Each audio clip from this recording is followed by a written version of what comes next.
Motor വാഹന വകുപ്പിൽ നിന്നും ജീവനക്കാരെ തിരികെ വിളിച്ച സംഭവത്തിൽ നിലപാട് തിരുത്തി സീഡിറ്റ്.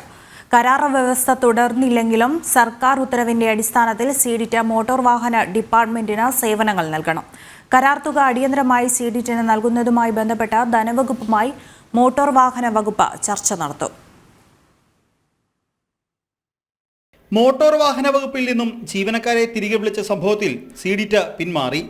കരാർ വ്യവസ്ഥ കഴിഞ്ഞെങ്കിലും സർക്കാർ ഉത്തരവിന്റെ അടിസ്ഥാനത്തിലാണ് സീഡിറ്റ് മോട്ടോർ വാഹന വകുപ്പിന്റെ സേവനങ്ങൾ നൽകിയിരുന്നത്.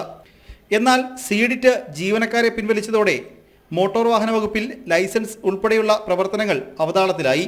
ഈ സാഹചര്യത്തിൽ കൂടിയാണ് അടിയന്തരമായി യോഗം ചേർന്ന് സീഡിറ്റിന്റെ നിലപാടിൽ നിന്നും പിന്മാറാനുള്ള തീരുമാനത്തിലേക്ക് എത്തിയത്. മോട്ടോർ വാഹന വകുപ്പിന്റെ ഫൈൻ ഉൾപ്പെടെയുള്ള തുകയിൽ നിന്നുമാണ് സീഡിറ്റിന് കരാറിൽ പറഞ്ഞിട്ടുള്ള പണം നൽകിയിരുന്നത്. എന്നാൽ ഈ ചുമതല ധനവകുപ്പ് ഏറ്റെടുത്തതോടെയാണ് കരാർ തുക നൽകാൻ സാധിക്കാത്തത്. സീഡിറ്റിന് തുക നൽകുന്നതുമായി ബന്ധപ്പെട്ട് മോട്ടോർ വാഹന വകുപ്പ് ധനവകുപ്പിന് അറിയിപ്പ് നൽകിയിട്ടുണ്ട്. ഇതിൽ ഉചിതമായ തീരുമാനമെടുത്ത് നിലവിലുള്ള കരാർ തുക മുഴുവൻ ധനവകുപ്പ് നൽകിയില്ല എങ്കിൽ മോട്ടോർ വാഹന വകുപ്പിന്റെയും സീഡിറ്റിന്റെയും പ്രവർത്തനങ്ങൾ അവതാളത്തിലാകും.